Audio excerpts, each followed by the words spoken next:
Alright, this is directly from the previous video of extracting a bolt. So far I've got everything laid out. I went and got more bolts today. Got my pressure plate, clutch pad, and my dual mass flywheel. I know everybody wants me to go to single mass, but that's $250 I don't have right now. So this has to work until tax time. At this point I'm going to use some, it's weed eater gas. It's gas and oil mixed to clean this old grease and stuff out of this so I can clean it the best I can. And then I'll re-grease the bearing. That way that it has fresh grease to run on. That way that there's no particulate matter and dirt and shavings from me extracting that bolt stuck in there. So at this point, that's all I'm doing is just cleaning stuff, getting it ready, and getting it staged to go back in. Alright, at this point I've got some sandpaper, 80 grit, just to give it some bite. And I'm going to clean the obvious ring where the clutch pad's going to go. And mirror the same thing over for the pressure plate. And then do a final wipe down with mineral spirits so that this doesn't contaminate anything on the clutch pad, which I don't know why I would care about that because it was oil as it could be when I started, but whatever, trying to do this nice. It would probably cost about another $50 to get this turned and get the pressure plate over there turned by a brake shop or wherever. But yeah, this is as cheap as I can get without spending any more money. And I hate to sound that cheap, but I just simply don't have it right now, and this truck's got to go. So at this point, like I said, I'm just going around scuffing this up, getting all the rust and contamination off of it I can. We're not looking for, mint stuff. We're just looking for, a lot cleaner than it is. And then, like I said, the mineral spirits will clean all of the stuff away for that last wipe down before I go ahead and put it in. And then I'll be greasing the pilot bearing there, and that way that it's got fresh grease to ride on. And then we'll just go from there.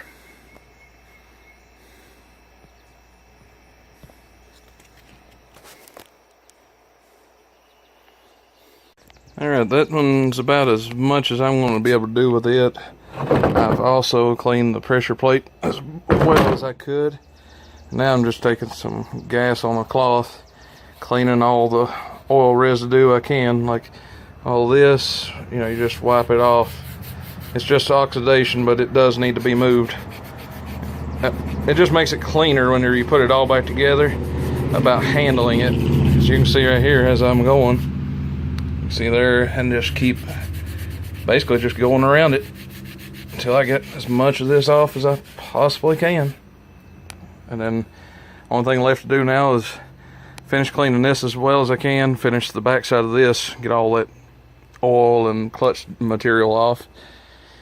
Then I'll take a fresh paper towel, wipe both mating surfaces off with mineral spirits because it evaporates and it'll remove all the oil and clutch material and all that. And then I want to grease the pilot bearing there with wheel bearing grease, and then start putting everything back together. So after some extensive cleaning, you can actually see what this clutch kit's made of.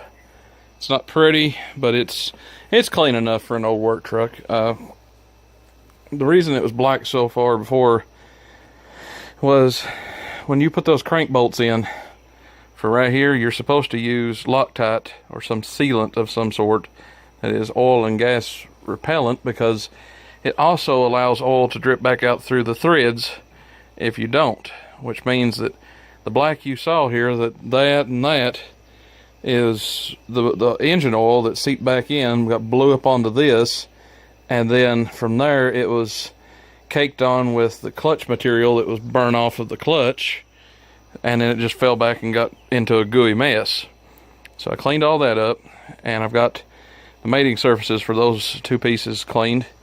So now is my final wipe down. I'm going to put some grease in this, and then we'll be good to go to put this in. I'm going to wipe the clutch pad off too with mineral spirits because they evaporate, but they take away the black junk and stuff to try to give it a better bite. Apparently it worked before and didn't slip, but I figure a clean clutch is a happy clutch. So this is clean, pressure plate's clean, this is clean. Just like I said, the mineral spirits has to be applied. That's why I got two paper towels. One is for the the clutch disc, and the other one's just a simple wipe down on the mating surfaces of the clutch and pressure plate and stuff. And then from there, we're just going to go ahead and start bolting this in. At this point, we're getting ready to put this flywheel in. So, and I know I've said this through the video, we're getting ready to do this, but these are all things that you have to do before you can put it in. Again, I've already cleaned my mating materials, and I wiped my clutch disc down as best as I could. And I marked the flywheel side because it's easy to get it backwards, and I don't feel like taking this thing apart again just to flip a disc. So if you look at it, you've got your bolts go in for your flywheel. It goes into the end of the crank, and then you have the disc goes on, and then you have to have the little clutch tool, and all it does is realign and center the clutch pad so that the input shaft can be put in. And this is the tool that you'll be looking at to use.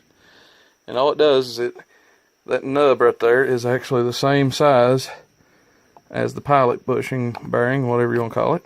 And it fits in just like that.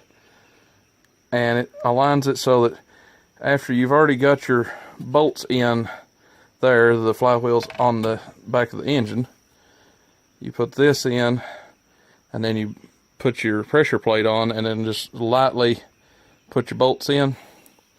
And here's what I mean. You can do it this way.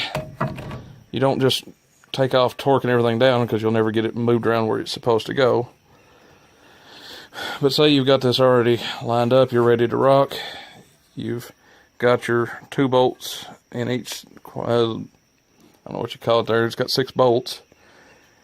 And then once you've got those, the thread or 2 in, run your tool in, and you'll have to wiggle it around just a bit, just like that there, and it'll center everything like that.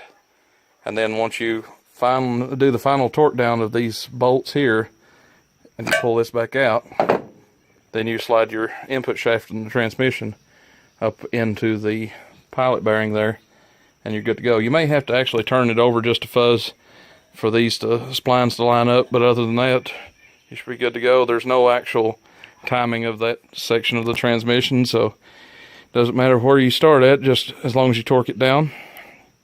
Now, from the information I've read from multiple sites, says the flywheel crank bolts need to be Loctited in. I'm going to use blue just so that, as I explained earlier, you don't have the oil drip out of the crankcase into the clutch area. And those need to be anywhere from 45 to 50 foot-pounds of torque. So I'm going to break it in half and go about 47. And then the 6 bolts here that are, I think they're 10 millimeter or 5/16, they, from what I've seen, anywhere from 17 to 23 foot-pounds. So I want to go for 20 foot-pounds of torque on the 6 smaller bolts. And that should get it good to go. I may even put a drop of Loctite on there just to make sure they don't vibrate out. Because on a gasser, it's not so bad, but on a diesel, they just vibrate so much that if you don't have it locked down in some form or fashion, it will vibrate loose. So that's it.